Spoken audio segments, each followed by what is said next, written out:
Joining me now is Chairman of the National Pig Association, Stuart Houston. Stuart, what do you hope to achieve by today's demonstration?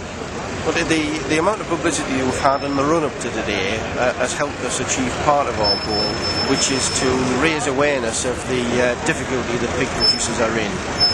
We've been losing now £26 a pig since harvest last year, so that's over 6 months, and the situation is becoming completely untenable for us.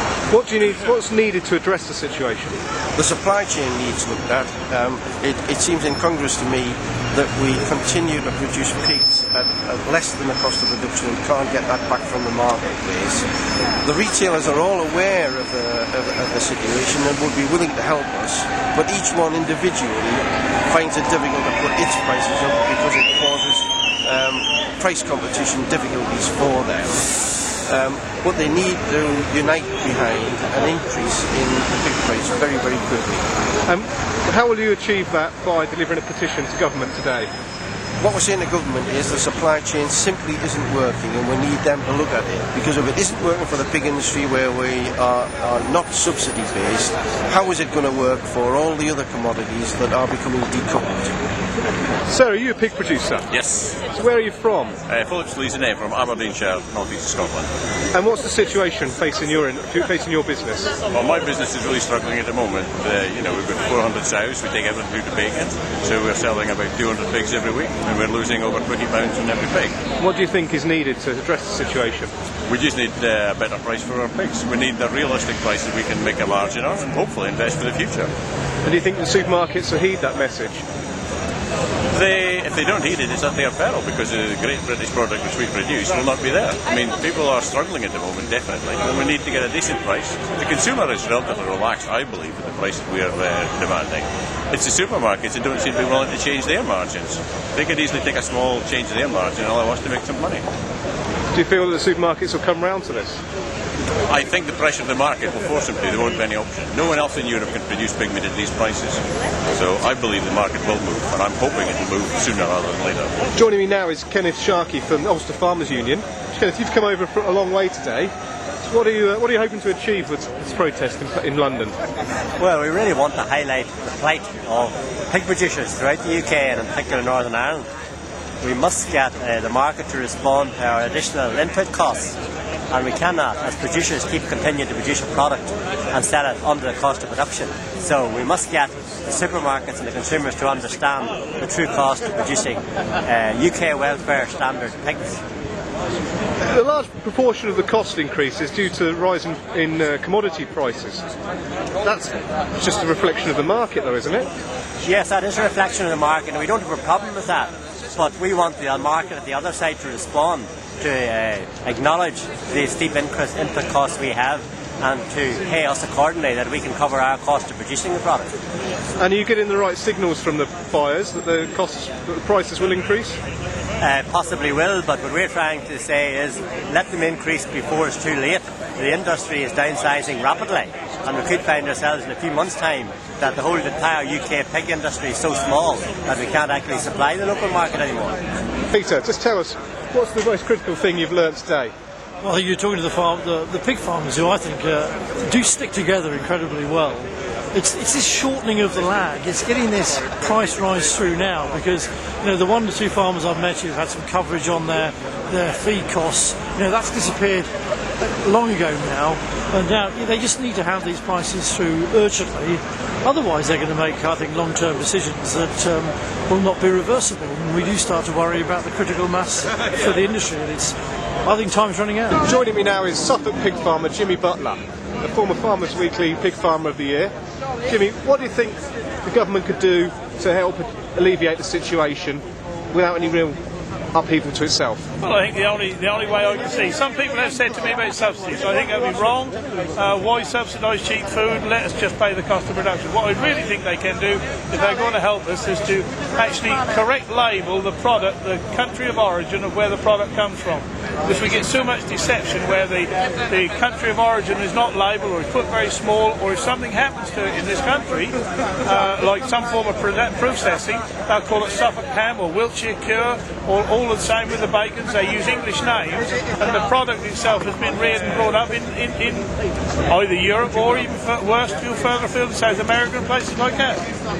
Greater labelling, and what about the import of pork that doesn't meet welfare requirements of UK producers? Well, I really struggle to understand how the government can set us standards that we have to produce pork and bacon too, and yet and it's illegal for us not to keep to those standards, and yet they let the superstores import product where those standards are poor, not up to our level, and they think it's legal in this country. How can it be fair when they can produce poorer standards abroad and then bring it into this country, and they think we can compete with it? It's impossible to compete with it. They've made us go to this level and we can't do anything about it. Joining me now is Suffolk pig farmer Jimmy Doherty of Jimmy's Farm fame.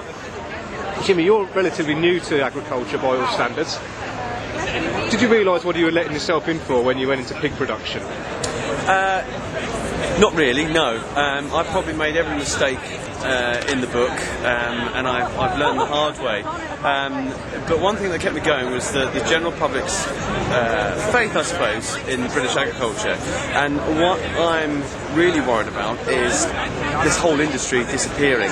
An ideal in traditional breeds, rare breeds, the British pig farmer is becoming a rare breed. And for me, that's so worrying, because we talk about national security in the face of terrorism.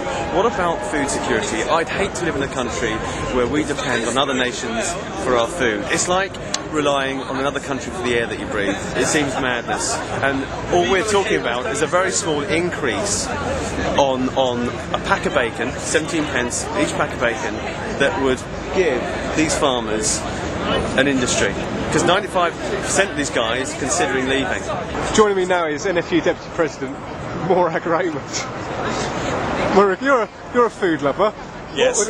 What would it mean to you if you were to lose a bacon butty? It would be a desperate plight for UK, for society at large, if the pig industry exports its production overseas, because that is what we're going to see unless we actually sort of give these people a fair remuneration for what they're producing.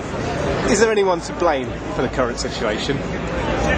I don't believe there's anyone to blame for the current situation. It's just dynamics of the cost of cereals, the cost of protein, soya meal, where feed costs have doubled in the last sort of 12 months. And the pig industry in particular, because food is such an important part of their production costs, are not being recompensed. They're not covering the cost of production. And I hear figures of £30 per pig being lost in the supply chain. So society, the consumer and the retailers must recognise if they want to keep a British pig industry, then these people have to be paid a fair price. What discussions has the NFU had with the retailers about raising the retail price of pork? We have been speaking to the retailers over the last number of months, how important it is to maintain a pig industry and how important these people are left in profit. So we, along with the NPA, have actually driven that message into the retailers. And I have to point out that the production standards in the UK are higher than anywhere else in the world. So again, there's additional cost there for our pig producers. And how well has this message been received, if at all, by the supermarkets? It has been understood by the major retailers. Morrison's are given a commitment 100% British pork.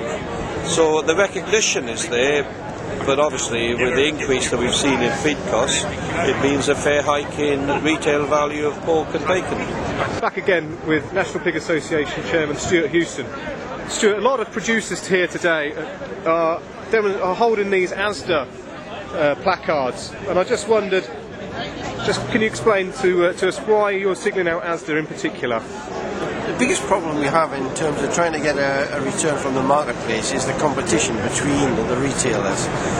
Individual chains would support us, and in fact Waitrose have already gone a long way towards supporting their supply chain.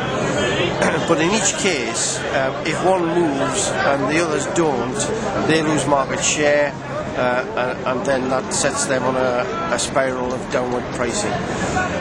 ASDA are the biggest culprits. You see from the posters that we're carrying today that Andy Bond has said that he wants to be the cheapest. As long as there is someone who wants to be the cheapest, the rest have to pull their prices down to meet those prices. We need Asda to recognise that if they want UK production, they have to be a fair price. Barney Kay, General Manager for National Pig Association. Barney, you've largely been responsible for organising this event. Just tell me, how much work has gone into this? Well, it's been a huge amount of joint effort between the National Pig Association and the British Pig Executive to put together something like this that's brought the whole pig industry together. As you can hear behind me, it's been very, very successful. Earlier we handed in a petition to Downing Street of nearly 14,000 signatures from people who've signed our Pigs Are Worth It campaign. We've had the song, which, as you know, we've heard just behind you, has created huge media coverage, and basically, just trying to sort of communicate a very, very serious story.